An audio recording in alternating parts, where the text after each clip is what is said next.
আপনারা ইতিমধ্যে জানেন আমাদের সোনারগাঁ মাধবপুরের মাননীয় সাংসদ আমরা হৃদয়ের স্পন্দন যাকে আমরা বাংলাদেশ ছাত্রলীগ যাকে ধারণ করি আমাদের আইকন সাইদুল সুমন ভাইকে এক সুচিতকারী হত্যার হুমকি দিয়েছে। আমরা এই হুমকির প্রতিবাদে সোনারগাঁ উপজেলা কলেজ এবং পৌর ছাত্রলীগের আয়োজনকে প্রতিবাদ সভা ও মানববন্ধন আয়োজন করেছে।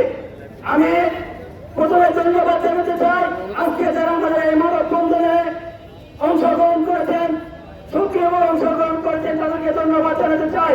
আমি একটা কথা করতে চাই আমি ছাত্রলীগের একজন ক্ষুদ্র কর্মী হিসেবে আমাদের যে মাননীয় সাংসদ সাইদুল সুমন ভাই কিন্তু কেন্দ্রীয় ছাত্রলীগের সহ সম্পাদক ছিলেন।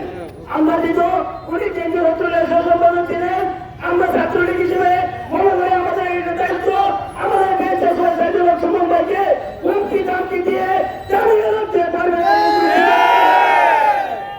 আমরা সোনারগাঁ উপজেলা ছাত্রলীগ সহ আমরা যে কোনো ষড়যন্ত্র মোকাবেলা করতে রাজি।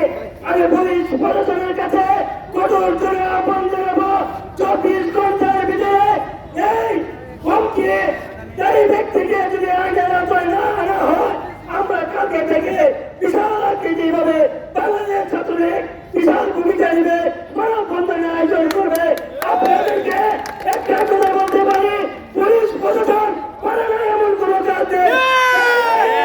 আপনাদের কাছে কোনদিন আহ্বান করবো 24 ঘন্টার ভিতরে যদি এই হুমকিকারীকে গ্রেপ্তার না করেন আমরা কিন্তু সোনারগাঁকে গ্রহণ করে দিব। এই আশা প্রত্যাশা ব্যক্ত করে আমার বক্তব্য এখানে শেষ করছি।